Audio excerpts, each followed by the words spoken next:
네, 여러분 안녕하세요. 집사입니다. 여러분 해피뉴이어! 2024년이 시작되었습니다. 2023년도에도 변함없이 하나님의 말씀을 나누는 딜라이트 메시지 DM을 여러분들께 보내드립니다. 쉽고 재미있게 말씀을 알아가고 그 말씀 속에 담겨진 하나님의 마음을 알아가며 하나님의 사람으로 더욱더 성장하게 되는 우리가 될 수 있기를 간절히 소망합니다. 그 첫 시작으로 오늘부터 우리는 신명기 말씀을 나눕니다. 신명기는 이스라엘 백성들이 출애굽 이후 40년간의 광야 여정을 마치고 하나님께서 약속하셨던 가나안 땅에 들어가기 전 그들을 이끌었던 모세가 광야 생활을 회고하면서 약속의 땅에 들어가서 지켜야 될 하나님의 율법을 다시 상기시켜주는 모세의 마지막 설교입니다. 오늘 본문에서 모세는 이스라엘 백성들이 이곳 가데스 바네아에서 저질렀던 불순종에 대해 이야기합니다. 같은 장소에서 있었던 일이죠. 하나님께서 이스라엘 백성을 이집트에서 구원하신 후 원래는 11일 만에 이곳에 도착을 합니다. 그리고 약속의 땅 가나안 땅이 어떤 곳인지 알아보기 위해 각 지파에서 대표 한 명씩 12명을 택해서 정탐을 보냅니다. 다녀온 12 정탐꾼들이 보고를 하는데 여호수아와 갈렙은 긍정적인 보고를 했습니다. 그 땅은 정말 좋은 땅이다. 하나님께서 함께 하시면 그들은 우리의 밥이고 우리는 그곳에서 행복하게 살 것이다 라고 보고합니다. 하지만 나머지 10명은 부정적인 보고를 합니다. 그곳에 사는 사람들은 거인이고 우리는 그들의 밥이 될 것이다. 하나님이 분명 우리를 죽이려고 이곳에 보낸 거다 라며 불평과 원망을 합니다.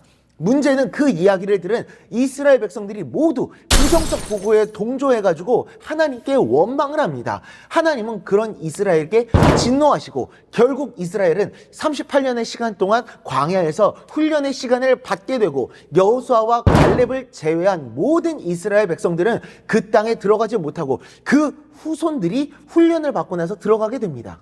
중요한 사실은 모세는 그때 사람들에게 두려워하지 말라며 그들을 격려했습니다. 하나님께서 이집트에서 놀라운 기적을 일으키시고 홍해를 가르시며 구원해 주지 않았느냐? 사람이 자기의 아들을 안고 그 길을 가는 것 같이 하나님께서 너희를 이곳까지 인도하셨다. 그러니 두려워하지 말고 하나님을 바라보라 라고 이야기했습니다. 하지만 모세는 너희가 하나님을 믿지 않았다. 신뢰하지 않고 원망했다라는 이야기를 하죠.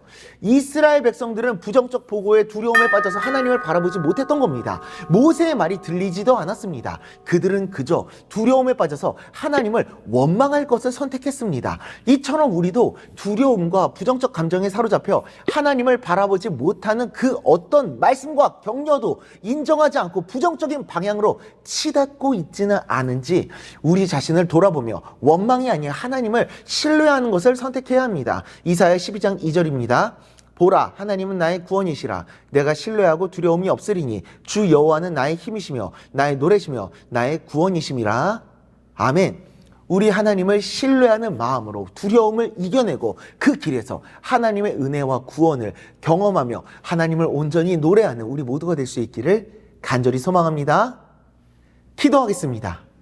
하나님 아버지, 부정적 보고에 동조해서 하나님을 원망하는 것을 선택했던 이스라엘처럼 아버지 하나님, 우리도 부정적인 마음에 사로잡혀서 하나님을 바라보지 못하고 신뢰하지 못하는 것이 아닌 오직 하나님을 온전하게 신뢰하며 하나님의 살아계심을 믿음으로 바라보며 어떠한 상황 속에서도 하나님을 선택하며 하나님의 뜻에 순종하며 하나님께서 우리를 위해서 예비해 놓으신 그 은혜와 구원과 기쁨과 감사를 누리며 살아가는 우리 모두가 될 수 있도록 은혜 베풀어 주시옵소서.